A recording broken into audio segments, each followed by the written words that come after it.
3.1 का 8th question देखिए। बहुविकल्पीय प्रश्न है, multiple choice question. a is equal to a i j m by n, यानी कि इसकी कोटि है m बाई एन। m इसमें रोज हैं और n कॉलम्स हैं, m पंक्ति और n स्तंभ हैं। ये एक वर्ग आव्यूह है। कैसा आव्यूह है? वर्ग आव्यूह। तो वर्ग आव्यूह में आप जानते हैं क्या होता है। यदि और हमें बताना है कि पंक्ति स्तंभों से कम छोटी होंगी, पंक्ति कम होंगी स्तंभों की संख्या से, पंक्ति बड़ी होंगी रोज की number of rows greater than number of columns, या number of rows is equal to number of columns, या इनमें से कोई भी नहीं। तो आप जानते हैं कि वर्ग आव्यूह में क्या होता है कि ये बराबर होती है कौन? पंक्तियों की संख्या और स्तंभों की संख्या। क्यों? बिकॉज ए एक वर्ग आव्यूह है। ए क्या है? एक वर्ग आव्यूह है। सो नंबर ऑफ रोज और O is equal to number of columns. तो नंबर ऑफ रोज इसमें कितनी है? m, नंबर ऑफ कॉलम्स कितने? n। तो m is equal to n। तो कौन सा विकल्प सही है? C। नेक्स्ट क्वेश्चन देखिए, प्रश्न संख्या 9।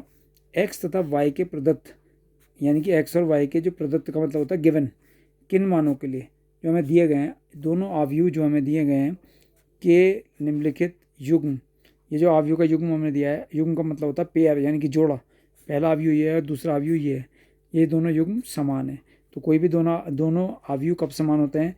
जब उनके करस्पॉन्डिंग एलिमेंट्स इक्वल होते हैं।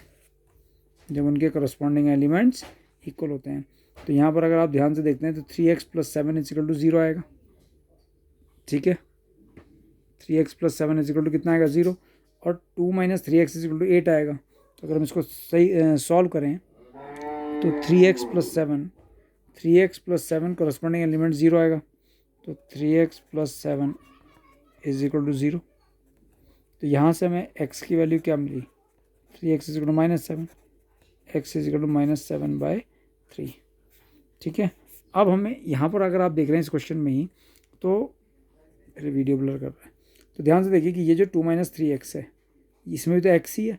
तो इससे जो वैल्यू -7/3 आई है, पहले करस्पॉन्डिंग दोनों भी जो करस्पॉन्डिंग एलिमेंट्स थे उनको हमने इक्वल रखा था, तो हमें x की वैल्यू -7/3 मिलती। तो वही value 2 - 3x is equal to 4 से ही मिलनी चाहिए, क्योंकि ये दोनों करस्पॉन्डिंग एलिमेंट्स से ये भी बराबर होना चाहिए, संगत अवयव। तो 2 - 3x, तो यहाँ पर आ गया -3x इज इक्वल टू 4 - 2, तो x इज इक्वल टू -2/3। तो आपने क्या देखा कि x के जो वैल्यूज़ हैं वो अलग अलग आ रही हैं। यहाँ से आ रही है -7/3 और -2/3। हम ऐसा कर क्यों रहे हैं? क्योंकि वो ये कह रहा है कि ये जो निम्नलिखित, ये जो आव्यूहों का युग्म दिया है, आव्यूहों के निम्नलिखित युग्म, निम्नलिखित का मतलब ये जो दो आव्यूह में दिए हैं, पहला आव्यूह ये और दूसरा आव्यूह है, ये कैसे हैं? समान है। तो दो आव्यूह समान कब होते हैं? कि जब उनके कॉरस्पॉन्डिंग एलिमेंट्स बराबर होते हैं। और कॉरस्पॉन्डिंग एलिमेंट्स को हमने बराबर रखा तो क्या हुआ कि x की वैल्यूज़ अलग अलग आ गई, जबकि एक आई -7/3 और एक आई -2/3, और जो कि संभव नहीं है। यानी कि ऐसा कैसे हो सकता है कि एक ही आव्यूह में x के दो अलग अलग मान आए? तो यहाँ पर हम चेक करते हैं, x की वैल्यू -1/3, तो ये तो हमारी दोनों से नहीं आई है। b में कह रहा है ज्ञात करना संभव नहीं है। c में देखो x की वैल्यू 7 और x की वैल्यू -2/3, तो ये वैल्यू तो मिल रही है, लेकिन ये दो वैल्यू -7/3। और d है -1/3 और y की वैल्यू -2/3। y की भी हम चेक करते हैं, तो y की तो मिल जा रही है, क्योंकि y - 2 = 5 है, तो y इज इक्वल टू 7, और y + 1 is equal to 8, y is equal to 7।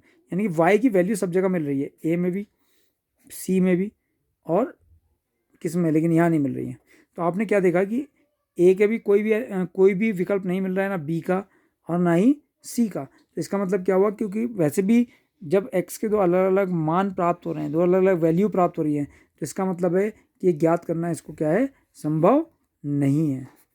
ठीक है, तो यानी कि ये दोनों युग्म अगर समान भी हैं तो x की वैल्यू आप नहीं फाइंड आउट कर सकते, क्योंकि दोनों वैल्यूज़ कैसी आ रही हैं? अलग अलग आ रही हैं। क्लियर? मैं लास्ट क्वेश्चन इसको बता रहा हूँ आपको, ध्यान से देखिए। प्रश्न संख्या 10।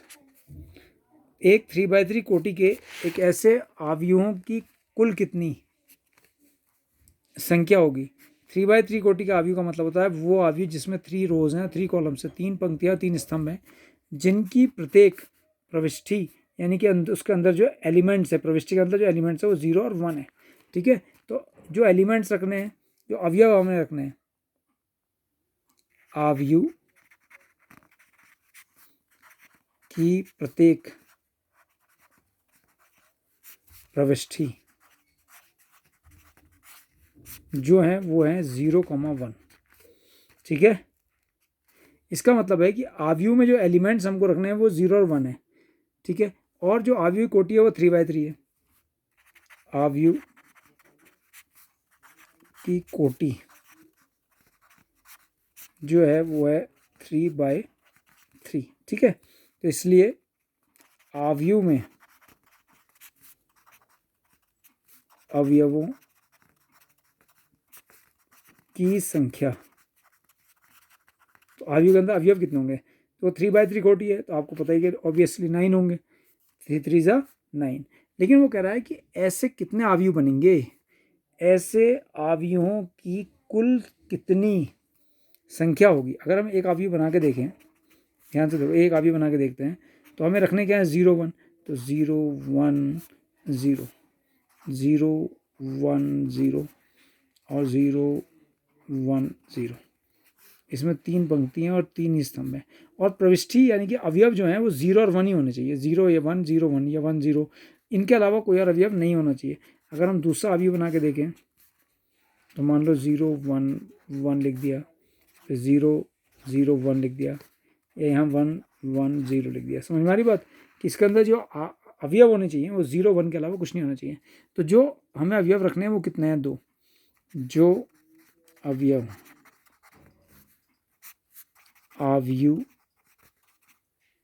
में रखने हैं बराबर 2, यानी कि 2 कौन कौन से, 0 और 1। तो देखिए क्या होगा, इस प्रकार बने अवयवों की संख्या बराबर 2 की पावर n सूत्र होता है। 2 की पावर n, ये 2 कहाँ से आया, जो अवयव हैं जो रखने हैं वो तो 2 हो गए। मान लो 0 1 2 होते तो यहाँ 3 आया था। और n क्या है, ये नंबर ऑफ एलिमेंट्स, तो 2 की पावर 9, और 2 की पावर 9 कितना होता है, 512। 2 की पावर 9 कितना होता है, 512। ये n क्या है, नंबर ऑफ एलिमेंट्स, कितने एलिमेंट्स हैं उस अवयव में, 9 एलिमेंट्स हैं। और 2 कौन है, ये जो अवयव रखे 0 और 1। अगर मान लो 0 1 2 से बनाना होता तो यहाँ 3 आ जाता। तो यहाँ पर आप उत्तर देख लिए, डी, विकल्प डी 512। तो कौन सा विकल्प सही है, विकल्प डी सही। क्लियर।